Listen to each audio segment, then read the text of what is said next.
Sí, mi nombre es Francisco Martínez Neri, soy diputado por el 8º Distrito, que tiene su sede en el centro de la ciudad de Oaxaca.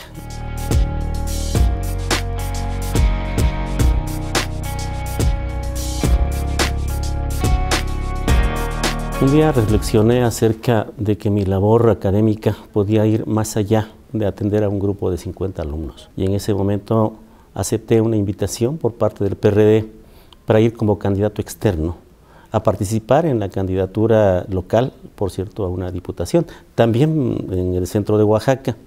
Y eso cambió un poco el rumbo de mi camino.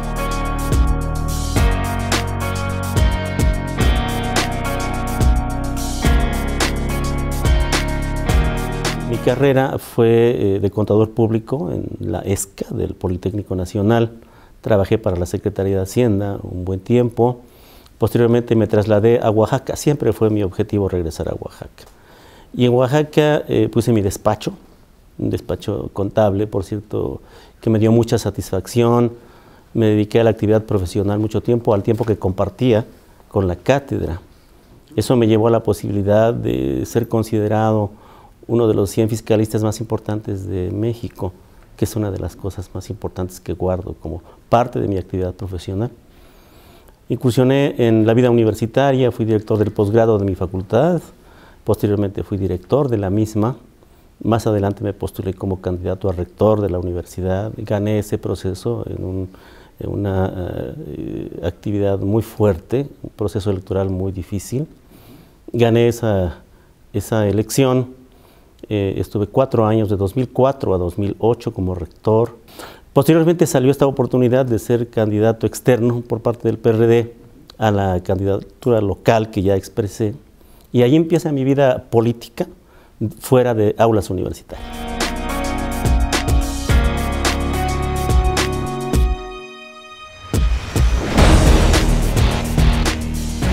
Creo que haber ganado la rectoría de la universidad y haberle servido a mi comunidad universitaria, en la que tengo 35 años de participar, ahora con una licencia desde luego, creo que es el logro más importante que he tenido en la vida.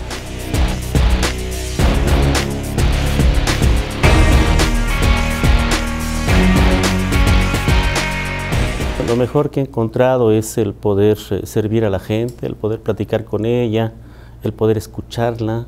Eso es fundamental. A veces la gente no quiere necesariamente un satisfactor de carácter material, sino quiere algún consejo o alguna orientación. Y es muy satisfactorio cuando uno puede contribuir a la solución de los problemas de los demás. Digamos, de la parte buena de la política, creo que eso es lo que puedo mencionar. Ahora, en la parte negativa, bueno, mucha gente que no tiene vocación de servicio y que hace de la política un modus vivendi, no precisamente para servir, sino para servirse. Y quizá eso sea de lo más negativo que hay en la política, y por eso la gente tan enojada con los políticos, con los partidos, porque no siempre hay vocación de servicio, sino una vocación más personal por satisfacer intereses de tipo individual.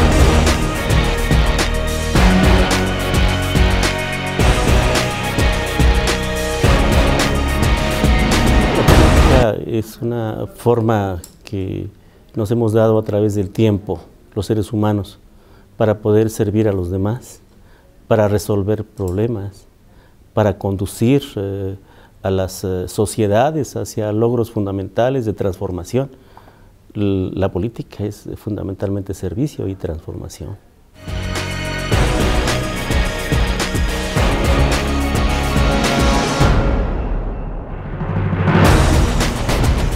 Saber escuchar. Yo creo que lo más importante para un servidor público es escuchar, analizar y luego resolver. Esa es la manifestación más importante de un hombre que hace política y está al servicio de la comunidad.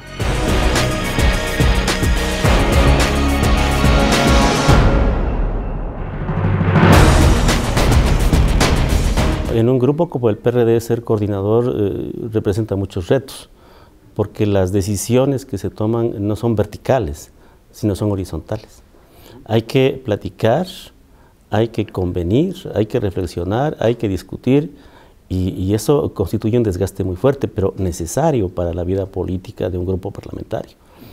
Entonces, en esta incursión en nuestra fracción parlamentaria, he encontrado que la discusión es muy fuerte, que se ponen en duda muchas cosas, pero que finalmente, con base en reflexiones, con base en participaciones y en consensos, se pueden lograr buenas decisiones.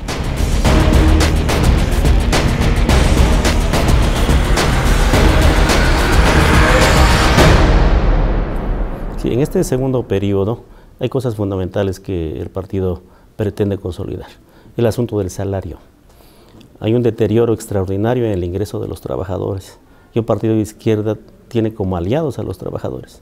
Entonces es posible, a nuestro modo de ver, así lo ve la fracción parlamentaria del PRD, lo mismo aquí que en el Senado, hacer modificaciones sustantivas en el ingreso de los trabajadores.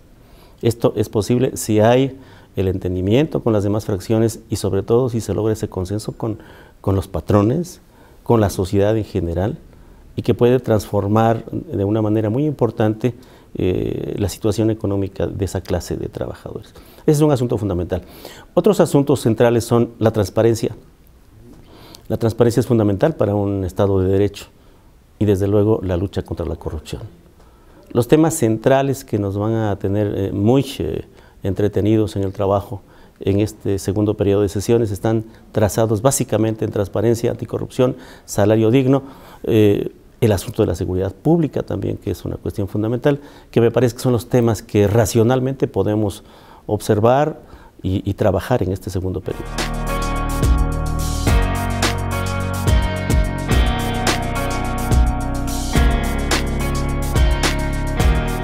Hay muchas cosas que tienen que mejorarse.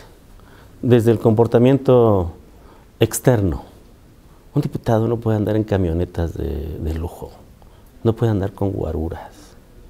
Un diputado tiene que ser sencillo, tiene que caminar solo, tiene que valerse por sí mismo y tiene que hacer cumplir su palabra. Creo que el gran problema que tiene la clase política es esa ostentación con la que se pasea. La gente no los quiere. Y no los quiere precisamente porque no han sabido colocarse en el espacio que efectivamente les corresponde. Parecieran mandantes y no mandatarios. Y en realidad somos mandatarios.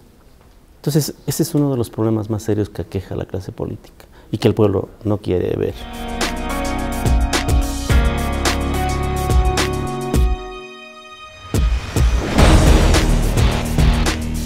La reforma educativa es un asunto muy importante. No habíamos hablado de reforma educativa en ningún otro sexenio. Me parece que el concepto en sí mismo de reforma educativa es ya de suyo valioso. El gran problema es que no empezamos por donde debíamos haber empezado. Una reforma educativa tuvo que plantearse, en primer lugar, concebir la educación en su contexto de ¿para qué? ¿Cómo? ¿Hacia dónde? ¿Qué es lo que queremos de los nuevos ciudadanos? Es decir, crear un modelo educativo. Y entonces, ¿qué es lo que pasó con la educación? Con este proyecto de reforma educativa, perdón. Bueno, que empezó por evaluar a los docentes. Y empezó por evaluarlos con el ánimo de castigarlos también. Hace unos días le decía al secretario, una tarea tan noble como es la educación y una tarea tan importante como es la evaluación no puede empezar por castigar. No podemos hablar de zanahoria y garrote y no podemos decir tampoco, un poco parafraseando algunas estructuras que en otro tiempo se manejaron respecto a la educación, no podemos decir que el conocimiento entra con la sangre, sino que tenemos precisamente que en este caso concreto convencer de que es buena una evaluación, a pesar de que empezamos por ahí y no por el modelo educativo.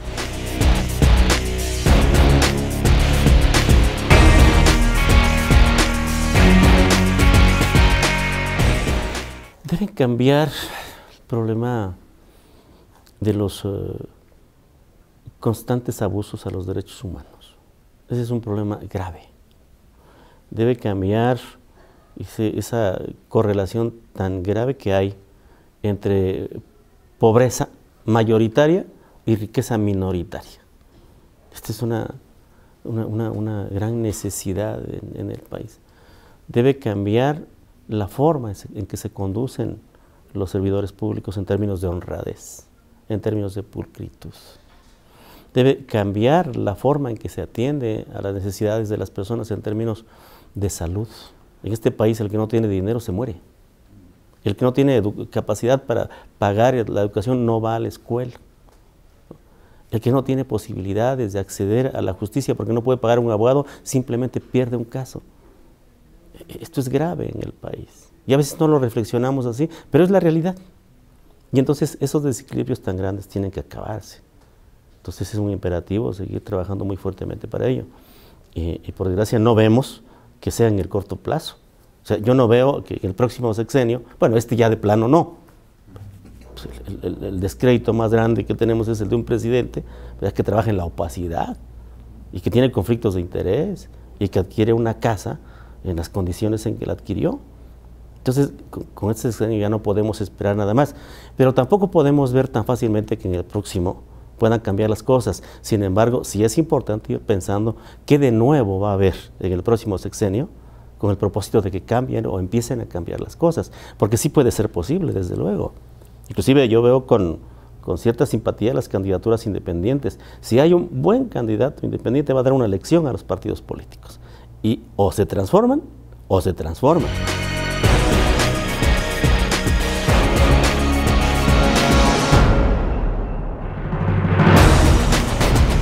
Bueno, están saliendo ya algunas pretensiones de tipo personal. Hay personas muy conocedoras de temas de carácter social y jurídicos y me da gusto que estén participando en estos procesos. Yo espero que haya mucha participación y que tengamos a los mejores constituyentes.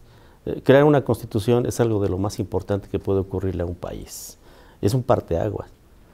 Y ya hemos dicho, si se crea una magnífica constitución para la Ciudad de México, puede después permear para hacer transformaciones fundamentales en la constitución política de los Estados Unidos mexicanos. Entonces es de la mayor importancia que este proceso no se vicie, que no sean cuotas las que lleguen a ocupar quienes vayan a formar el constituyente, sino los mejores constituyentes, los más sensibles, los más conocedores y los más apoyados por la sociedad.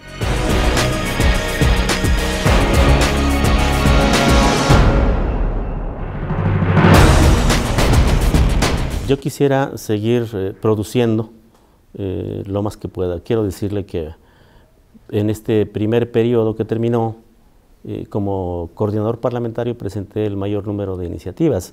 Esto a pesar del trabajo, y digo a pesar porque el trabajo del coordinador es un trabajo muy amplio, pero tuve una mayor producción que los demás coordinadores parlamentarios.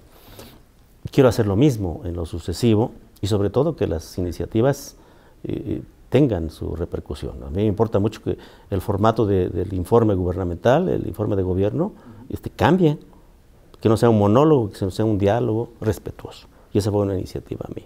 A mí me importa mucho que los expresidentes de la República ya no sigan recibiendo esos emolumentos que siguen recibiendo después de que salen de la presidencia.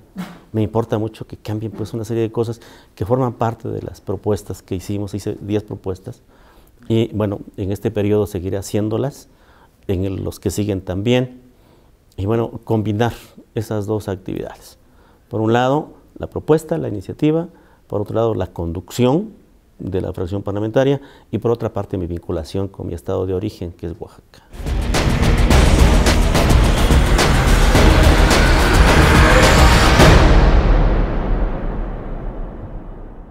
Sí, volveré. Volveré, es mi vocación más importante. Creo que uno tiene ciertas vocaciones, ciertas facilidades para hacer cosas. A mí se me facilita mucho la comunicación con los muchachos y quiero dedicarme en esta última parte de mi vida productiva a la actividad docente, sin descuidar desde luego las posibilidades y las oportunidades que puedan surgir también para seguir sirviendo a mi estado.